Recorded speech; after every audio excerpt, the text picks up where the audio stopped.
வணக்கம். என் பெயர் doctor poor Dhawan மற்றும் இன்று வீடியோவில் நாம் நேச்சுரோபதி தெரபீஸ் பற்றி பேசப் போகிறோம். இது எவ்வளவு உதவிகரமாக இருக்கும் என்பதை பார்க்க போகிறோம்.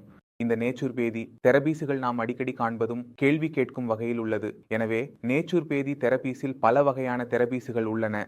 எப்போது தெரபி நடக்கிறது, எப்போது வேறு ஒரு தெரபி நடக்கிறது, உடலுக்கு வெளியிலிருந்து செயல்படும் எந்த தெரபியும் கிட்னி செல்களை சேதப்படுத்தாது.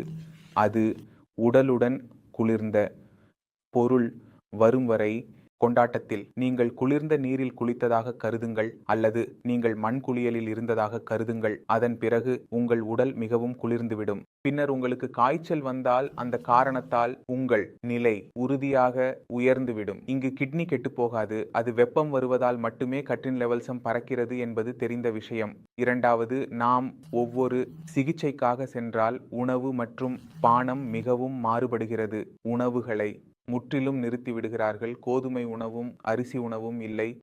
நாம் கோதுமை மற்றும் அரிசி சாப்பிடுவது நிறுத்தும் போது நோயாளியின் எடை குறைய ஆரம்பிக்கிறது என்ற ஒரு பொதுவான சிக்கலை நாம் காண்கிறோம். நீங்கள் எந்த ஒரு தெரபீஸையும் எடுத்தாலும் எந்த ஒரு சிகிச்சையையும் செய்தாலும் உங்கள் எடை குறைந்து கொண்டே இருந்தால் அது உங்கள் உடல் பலவீனமாகி வருவதாக கூறும் மிக முக்கியமான எச்சரிக்கையாகும். கிட்னி உடலை ஆரோக்கியமாக வைத்திருக்க மிகவும் முக்கியமாகும். ஏனெனில் கிட்னி கெட்டுப்பட்டால் அது முழுமையாக கெட்டுப்பட்ட பிறகு அடுத்தபடி டயாலிசிஸ் ஆகும். இன்றைக்கு என் கிட்னி கெட்டியாகிறது, எனக்கு டயாலிசிஸ் தேவைப்படும் வாய்ப்பு உள்ளது. நான் கிட்னியை சரி செய்ய விரும்பினாலும் அதனால் என் உடலை பலவீனமாக்க முடியாது. ஏனெனில் என் உடல் மிகவும் பலவீனமாகிவிடும். என் உடல் 45-50 கிலோ. உடல் பலவீனமாக இருக்கும்போது டயாலிசிஸ் உயிர் தக்க வைக்க முடியாது. நீங்கள் எப்போதும் கவனிக்க வேண்டும். உங்கள் உடல் ஆரோக்கியமாக இருந்தால் அதில் உள்ள கெட்ட கிட்னி கூட நல்ல முறையில் செயல்படும். ஆனால் உங்கள் உடல் பலவீனமாக இருந்தால் அதில் நல்ல கிட்னி கூட குறைவாக செயல்படும். ஏனெனில் நீங்கள் உண்ணும் உணவு உங்கள் உடலுக்கு வழங்கப்படும். அதே உணவு உங்கள் கிட்னிக்கு கிடைக்கும்.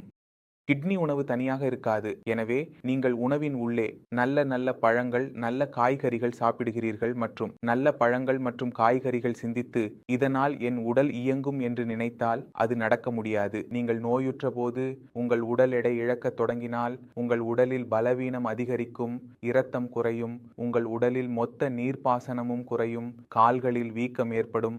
அந்த வீக்கம் கால்களில் இருந்து வெளியேறும் போது உங்கள் நுரையீரலில் நீர் நிரம்ப ஆரம்பிக்கிறது. நீங்கள் எப்போதும் கவனத்தில் கொள்ள வேண்டும். உங்கள் உடலை ஆரோக்கியமாக வைத்திருக்க வேண்டும்.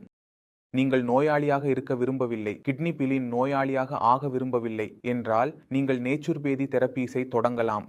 ஆனால் உங்கள் கிட்னி கெட்டியாக ஆரம்பித்து விட்டால் மற்றும் உணவு மற்றும் பானங்களை நிறுத்தி வெறும் பழங்களில் மட்டும் சென்று அல்லது முழுமையாக தானியங்களை நிறுத்தி என் உடல் உயிர் வாழும் அல்லது என் டயாலிசிஸ் நடைபெறாது என்று நினைத்தால் நீங்கள் தவறான புரிதலில் இருக்கிறீர்கள்.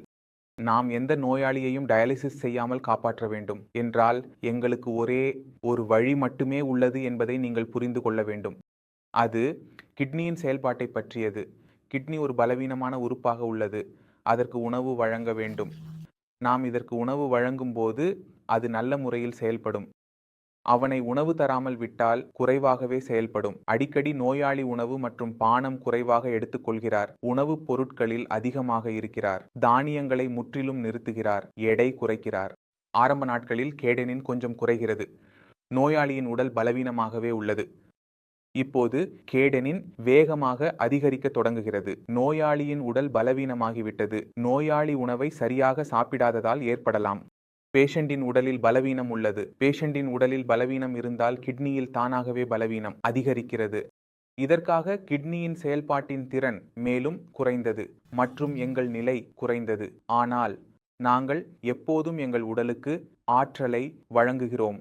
நாம் நோயால் பாதிக்கப்படும் போது காய்ச்சல் இருந்தால் அம்மா உணவு தருவார். உணவு சாப்பிடு விட்டுவிட்டால் மேலும் பலவீனம் வரும். இதே அடிப்படைகள் கிட்னி நோயாளிகளுக்கும் பொருந்தும். நோயாளியின் பலவீனத்தை அதிகரிக்கிறது.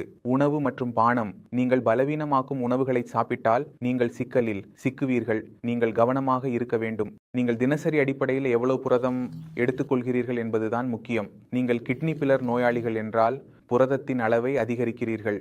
அப்போது உங்கள் கிரீட்டினின் அளவு ஏன் அதிகரிக்கும்?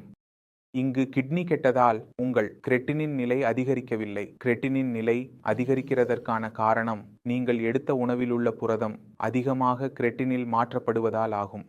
நாம் உணவில் புரதத்தை மாற்றி கார்போஹைட்ரேட்களை சேர்க்க வேண்டும் என்பதை கவனிக்க வேண்டும். கார்போஹைட்ரேட்டின் சிறந்த மூலமாக உங்கள் தானியங்கள், கோதுமை மற்றும் அரிசி இருக்கின்றன. ஆகையால் நீங்கள் உங்கள் கோதுமை மற்றும் அரிசியை பராமரித்தால் உங்கள் நிலை மிகவும் நல்ல முறையில் குறைகிறது. எனது உடல் எடை குறையாமல், பலவீனம் இல்லாமல் நான் உங்களுக்கு சில நோயாளிகளை சந்திக்க விரும்புகிறேன். அவர்கள் உங்களை சந்தித்தால் உங்கள் உணவு உங்கள் மருந்தில் எவ்வாறு செயல்படுகிறது என்பதை முழுமையாக புரிந்து கொள்ளலாம்.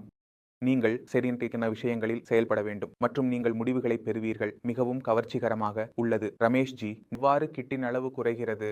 நோயாளியின் பலவீனம் முற்றிலும் குறைகிறது. உணவு சாப்பிடும் திறன் முந்தையதை விட அதிகமாகிறது. நீங்கள் எப்போதும் கவனிக்க வேண்டும். உங்கள் உடலில் சக்தி இருந்தால் உங்கள் கிட்னிக்கு சக்தி கிடைக்கும்.